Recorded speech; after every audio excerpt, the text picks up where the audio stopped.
why not? Yeah, exactly. I just wonder, now that you mentioned like the communication being shared and stuff like that. Obviously, that's been a whole big topic for like quite a long time now. But I feel like, and somebody just brought this up on Twitter. I can't really look it up right now, but I just think I've like got that it here. question. Do you have it? Yeah, no, it's by Little Yo-Yo. And he says, what is your view on Blast showing some of the comms? My impression is that analysts being able to listen to them convey some of it to viewers helped your public perception and cemented you as a tier 1 in-game leader. Also great for the fans to listen to you at work. Was that the question? Yeah, pretty much.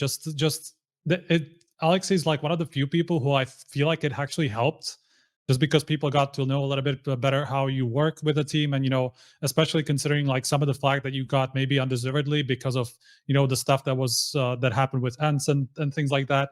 I feel like this is something that actually helped your career rather than like with a lot of players. So what's your view on that? Yeah, I've not really thought about it this way, but since you say it, I guess it makes sense.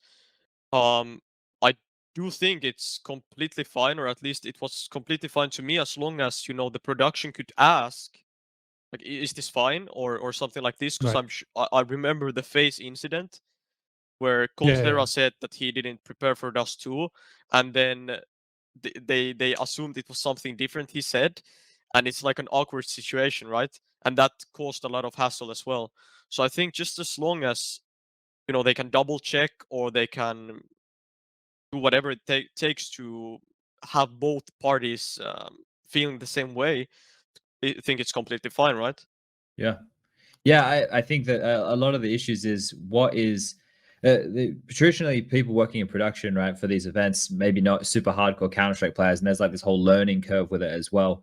And then as there's so many hurdles with it, but I think if we can get to the point, I think Blast have been doing a good job of it, where as you mentioned, it's something that doesn't cross the line. You guys are happy with it. The community love that kind of stuff. It's great for people like doing our jobs, as we can comment and we can clearly see or hear what's going on and what's being called. And then instead of us going, hey, that was a silly play, we can be like, hey, that's why they did that, right? Because a lot of the stuff gets misconveyed, or the people, when they're watching, they're only getting what the observer's watching. So any more insight that we get, especially with you, I remember when you guys were playing and we got to see that micromanaging when they're on that retake, like it just does, it gives people at home that little look in. And I think this is the thing that it can be so enticing about Counter-Strike, is that little look into behind the curtain of what the pro teams are doing. You get any of that, that's how you draw more people in, because they can be interested and see what it's all about. It's not just people running around clicking mouse one, I wanted to ask Alexei, we might as well continue with some of these viewer questions here, Prof.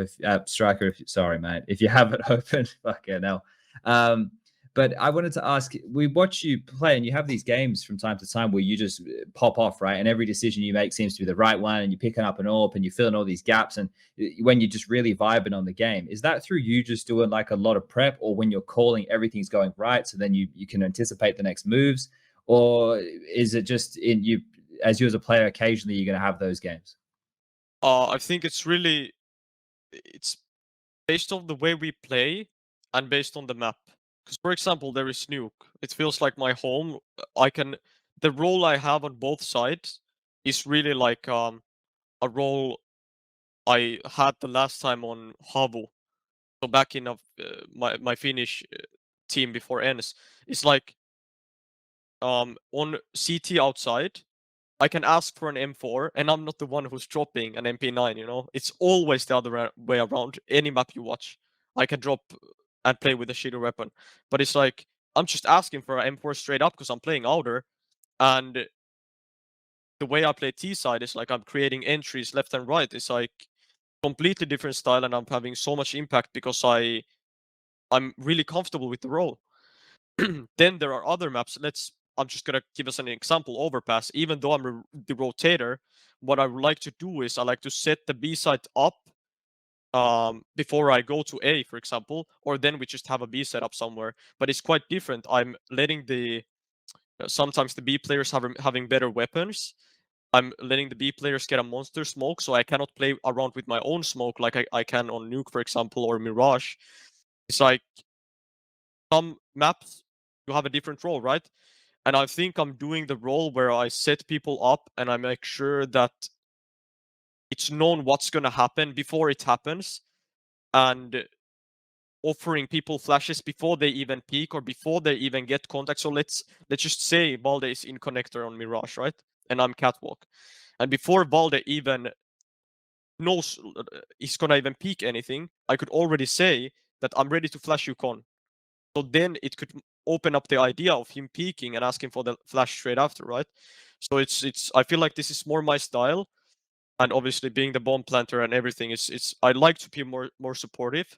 But then when I get the keys to actually play this kind of YOLO style, I like to call it, is that I'm feeling comfortable in it as well. And I guess it brings me the confidence to also feel more confident on the maps I play, where I lack a bit of decisiveness, where I should maybe go and kill, right? And let's say I had a banger of a nuke game and I'm going to the second map, I could just drop 20 or 30 because I'm just feeling it from the map 1, right?